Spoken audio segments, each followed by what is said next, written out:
Hello, hello, my panda pals. Welcome back. Today, I'm going to be doing part 1 of Happily Ever After, Season 8, Episode 16. So, let's get right into it. Sit down, buckle up, and let's go for a ride. So, I'm not going to cover these 3 because nothing really happened to them this episode. All you really need to know is that this man sucks so hard. This man is a perfect, precious little angel. And these 2 are here. They just exist. That's all. Moving on. Let's head on over to Rob and Sophie. Rob is back home in Kansas City. He tells us that he refuses to stay at home, waiting for Sophie to finally decide whether she actually wants to come home or not. Sophie moved out. I know I don't want to sit at home waiting, so I'm gonna try something different. So instead, he's gonna focus on himself and take this little trip because it is his birthday. That is right, folks. Rob is officially in his mid-30s, which means he is officially too old to not know how to hold himself accountable. It's definitely not a good feeling, when your wife doesn't want to be with you on your birthday. Rob is on his way to visit his mother, and he's super looking forward to getting some advice from her. He tells us that he only planned on getting married once in his life, and so far, marriage is nothing like he expected it to be. He grew up watching as his mother went through a failed marriage, and he vowed that he would never follow in her footsteps regarding that, which is why he thinks that he's holding on to Sophie so hard despite all of their glaring issues. I grew up wanting to get married one time, but if she wants all this space and she's been doing her thing, then I need to just do me. I don't really know what the point of being married is if you're not gonna be married. Like at this point, I don't care who does it. I don't care who takes the blame. Just somebody needs to pull the trigger and put that marriage license out of its damn misery. Rob meets up with his mom and he gets a big old hug from Mama Bear. Rob tells us that he has been so starved for any affection that getting a hug from his mother felt so amazing. I've been needing to feel that love from someone. Getting a hug from her really makes me feel so much better just because I know somebody really loves me. I just wish Rob would understand that this feeling that he's feeling right now, the starved for affection, that's how Sophie has been feeling this entire time. The only thing that's been different since Sophie found out about his cheating is that slowly over time, she's just been matching his energy more and more. Rob tells us that his mother is the polar opposite of Claire. She is patient, she isn't obnoxious, and she isn't super judgmental. Claire has written off any opportunity for me to show her who I am. They're just worlds apart. They're completely different. His mother goes on to ask him for the 411, and Rob tells her that Sophie is off doing her own thing, and marriage is not what he thought it was gonna be. Sophie's doing, what she felt like was best for her, I guess, but it's not what I thought marriage was gonna be like. It's not what it should be like. She goes on to say that she doesn't really understand what the heck's going on and why Sophie keeps leaving and refusing to stay at home. Well, I don't understand her not coming home at this I point. can't make sense of it. I've said I'm sorry 1,000 times. I've said just give me a chance 1,000 times. But what have you done, my guy? Saying sorry means absolutely nothing if it is just sounds that are coming out of your stupid mouth. The next time you want to tell Sophie you're sorry, just don't. Just blow bubbles in her face. That's gonna mean the same exact thing. Because an apology is just disingenuous, and a lot of times it's incredibly invalidating if the person who is saying sorry does not take accountability for their actions. Because accountability basically equals a commitment to change the behavior. So if you have no intentions of holding yourself accountable, then what are we doing here? Rob tells his mother about how Claire ripped into him the other day, telling him all of the ways that he sucks, and then how Sophie decided that she's going to leave again because she needs time away from him so that she can feel her feelings. You're living in limbo. Commitment's not easy for you. I know that his mother is trying to say that commitment is not something that Rob gives to someone easily, which is why when he gives it, he means it. But it also sounds like she's just saying commitment is not an easy thing for him to do because he sucks at it. Oh, if only she knew how accurate the latter interpretation actually was. It's very hard for me to wrap my head around divorce, but I don't get any love. I don't get any intimacy. I don't get any affection. I don't get any consideration. I don't get anything out of it. Gee, I guess you know how Sophie feels.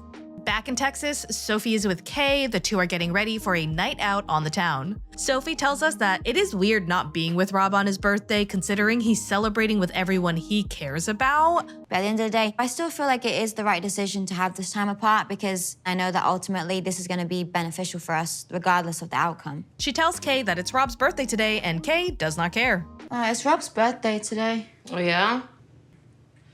Sophie tells her that he's celebrating in Kansas City with his friends and is planning on going clubbing tonight. Does it worry you? When he used to live in Kansas, he was a hoe. I don't know, he could meet an ex or he could just meet a girl, I don't really know. Sophie does acknowledge that they don't have the healthiest relationship, but it still feels too soon for them to be throwing in the towel. Kay tells Sophie to shut up and stop thinking about him because today they are gonna have fun and she does not want to see sad Sophie. Back in Kansas City, Rob is with his friends at the club, surrounded by his favorite things: beautiful women who are not his wife.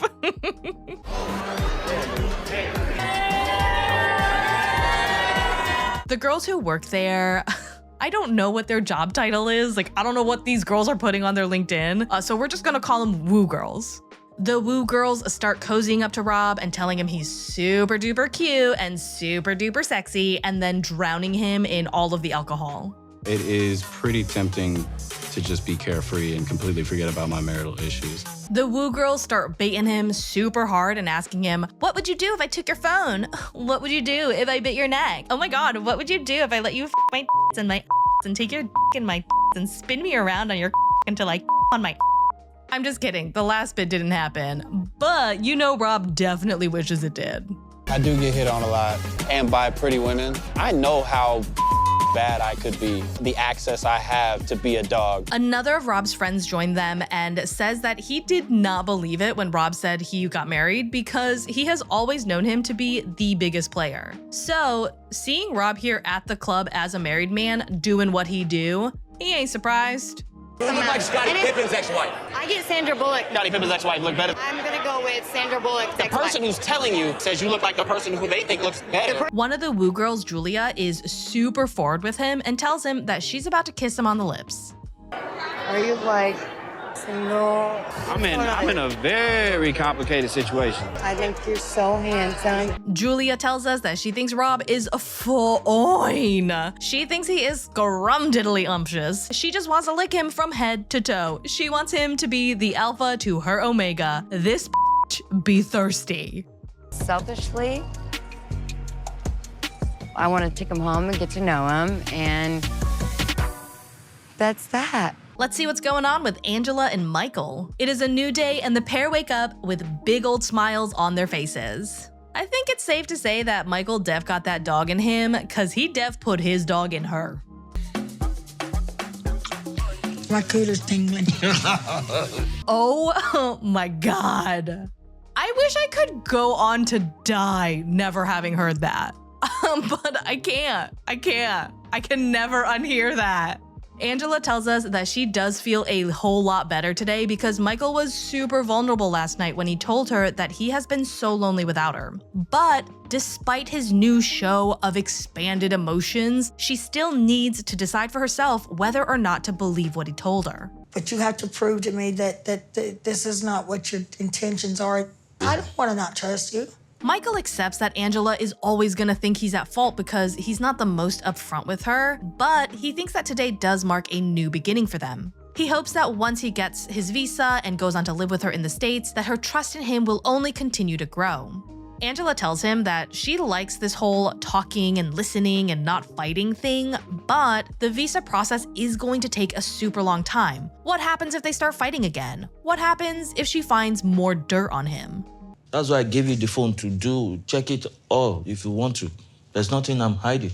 He tells her that she knows deep down in her heart of hearts that he loves her truly and is not using her for a green card. Angela tells him things are better, but they're not fully okay. So she's gonna stay in Lagos, she will not pull the visa application, but he better close the groups that she found on his phone. But just don't think I'm not watching you, because I'm watching. Just because I'm smiling at you, I'm watching. A month goes by and Angela is finally coming back home from Lagos. And she's not alone.